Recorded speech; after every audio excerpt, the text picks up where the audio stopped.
अभी आपने integrated efforts की बात की आर्मी की, क्योंकि फोर्सेस की जो तीनों विंग्स हैं, आर्मी, एयरफोर्स, नेवी, कहा यह जाता है कि 1971 के वॉर में इनमें कोऑर्डिनेशन बहुत अच्छा था।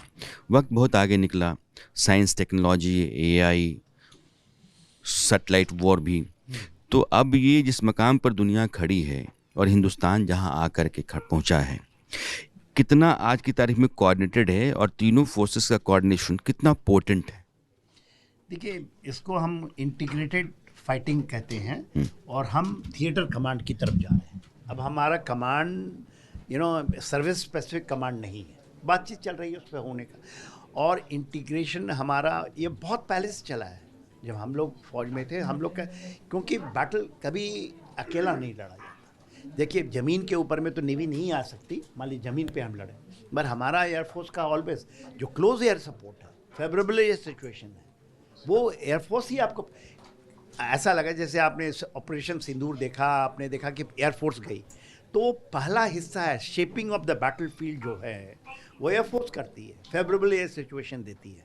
उसके बाद जब वो आपको मिलता है, क्योंकि उसके बाद ग्राउंड फोर्स एक्शंस करती है, तो हमें उसका करने की ज़रूरत नहीं। ये चेंजेस है आज के हाइब्रिड वॉर का, कि इसमें और हमारा बहुत अच्छा है।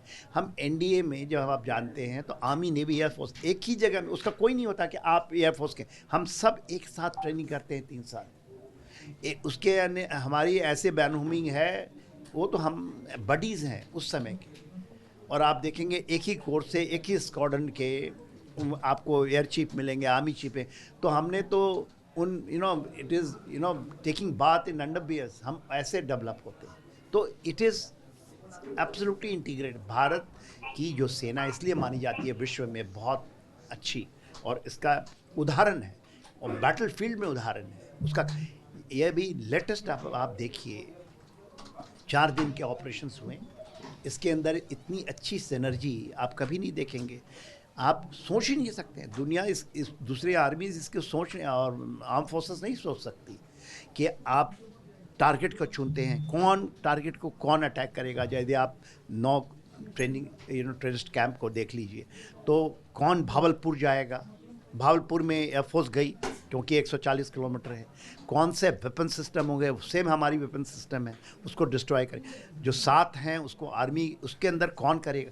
तो ये बड़ा कॉम्प्लिकेटेड, और ये 24 घंटे चलता रहता है।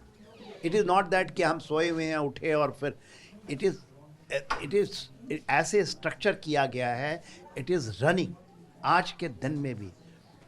यदि आज के पहले भी, जब आप कहते हैं ना, अभी आपने सुना होगा रुद्रा ब्रिगेड, नाम सुना है, भैरव ब्रिगेड का नाम, जो रिस्ट्रक्चर कोल्ड स्ट्राइक, पहले कोल्ड स्टार्ट करते थे कि हम सब लोग सोए हुए हैं, खाली कुछ नहीं है यहाँ पर, एक भी आदमी नहीं है, मगर कोल्ड स्टार्ट करेंगे।